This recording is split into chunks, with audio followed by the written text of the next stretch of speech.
มาต่อยอดต่อรำมาทำบุญ สบายดีนะพี่น้องสบายดีอีกรอบ อยู่100,000กีบ กระแพงก็จะไปต่อยอดกับพี่น้อง ไปออกตุย ไปต่อยอด ครอบครัว ให้เอื้อยแล้วพี่น้องเอื้อยผัดทางอิตาลี 120,000กีบ เพิ่นผ่านเงินมาต่อยอดก็มีจำนวนเงินอยู่500 บาท ทุกท่านทุกคนเนาะที่มีจิตใจเดือดใส ไปก่อน ในพุทธศาสนาของเฮาในมาต่อยอดต่อรำเรามาทำบุญทำทานเราการขอความขอบใจเรานำออกปัญญาโยมเพื่อทุกท่านทุกคนเราผู้ที่ภัยบุญภัยกุศลเราซึ่งบาบุญบุญดีก็มีใครได้ตลาดมาอีกแล้วแก้วแก่ศรัทธาดี อันเอื้อยผัดทางอิตาลีเอื้อยผัดทางอิตาลี500 บาท สาธุโปรโมทนาบุญนำนอทางครอบครัวเอื้อยพัดบริวารในออกพัดนอมาจากอิตาลีหัวประเทศเนาะกษัตริย์โปรโมทนาบุญนำนอทางเอื้อยพัดมาจากประเทศอิตาลีเนาะเพิ่นก็ได้มาอุปโมทนามาต่อยอดต่อรำเรามีปัจจัยอยู่500 บาทเนาะสาธุเด้อขอให้เป็นทานแก้วทานทิพย์10ประการเด้อเอื้อยพัดเด้อปรารถนาสิ่งใดก็ขอให้ได้สิ่งนั้นสมดังมโนโดดไปปรากฏในเมืองคนอย่าทุกจนเงินใส่แพร่สวัยนิสอยดินพลอยห้อยสั่งหยาบได้ยังขอให้ได้ดังล้นสมใจเจ้าปรารถนาอันบาโลกาไข่บัดไห้ยามาเบียดแนวเสนียดเทหายยามาไก่ให้ภายนี้บุญกุศลส่วนนี้ขอให้เป็นบันไดแก้วบัวทองห้องนางให้สมเด็จความหลังดังมนุระดึกไว้สมใจเจ้าปรารถนาทุกประการเถิดสาธุ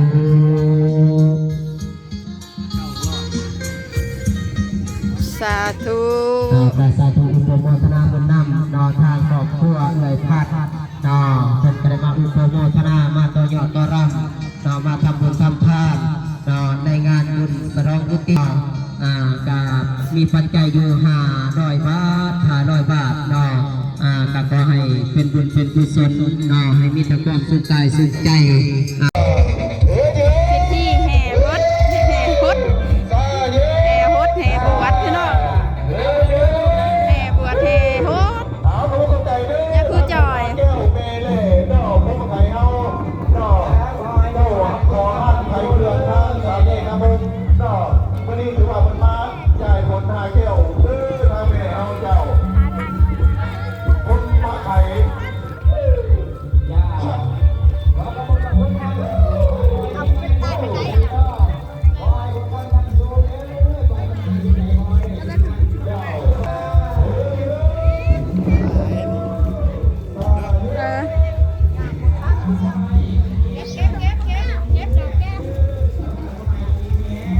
อย่างไว้จังท่านหัวแพงอยากกระทันหัวอีก โอ้อยากไปท่านหัวตัวเนาะ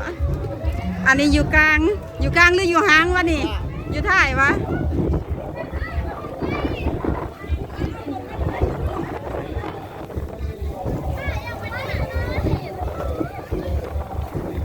ครั้งที่2ที่ทำมาเวียนครั้งที่1เวียนหนังสือไตรปิฎกครั้งที่2มาเวียนแห่โฮสพี่น้อง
อูเงินอูข้ามบ่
ลงมาแล้ววันนี้ต่อไปรอดมาหดส่งเด้อของตัวในโรงเรียนแถวกันเด้อเกิดเป็นแถวกันมาตั้งหดส่งครูบาอาจารย์เขาพุทธไหนเป็นเกียรติกับมาห่วง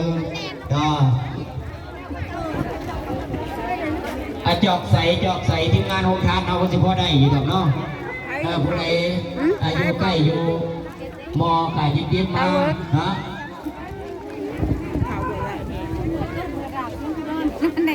เฮาก็อยากไปเบิ่งเด้อเพิ่นน่ะห้วยเอาอดต้นเด้อบ่ไปสู้คือบ่อยากไปเว้าอ่ะ แบบบ่มีเกียรติทุกทาน เว้าให้เด็กน้อยเผาลงทาน เพราะว่าสิได้นิมนต์พระสงฆ์องค์เจ้าเพิ่นฮดสงฆ์ก่อนแล้วตามมาก็แม่นจอกน้ำเด้อจัดทุกประกาศแน่บ้านแล้วบ่มาพี่แน่เอามาให้แน่ได้อันหาหลายๆใบแน่เนาะเพราะว่าพระเพิ่นก็หลายองค์เด้แล้วก็ญาติพี่น้องที่เฮาที่มาทำบุญทำกุศลมื้อนี้ก็ร่วมทุกคนก็ล้วนแต่มีความเลื่อมใสศรัทธาอยากมาเป็นเจ้าภาพได้มาฮดมาสงฆ์เพื่อที่เอาบุญเอากุศลเนาะ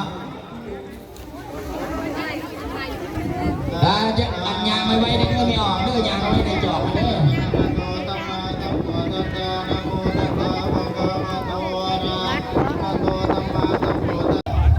ทาก่อนได้คนแล้วโมเมนติการรถทาก่อนเลี้ยงแถวกันมีแล้วบินนั่นเป็นทางออกมีไหม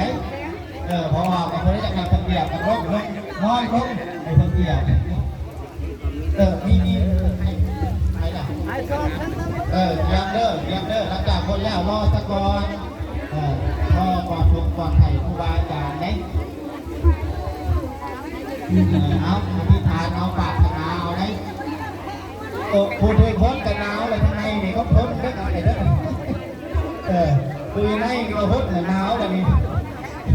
พ้นไอ้เปียกผมมีไผ่ใส่น้ำก้อนมาพี่น้องเฮงหนาวไปเฮงใส่น้ำก้อนเอ้าทักก่อนละเนี่ยเดิมไม่ทำแล้วจะโดนโอ้ยหนาวแต่ใส่น้ำทำได้เนาะแล้วก็มีทีมงานหลายๆทีมงานดูทางบ้านที่เขียวพร้อมที่จะแจกจ่ายอาหารนำดื่มเนาะมีเครื่องดื่มของหวาน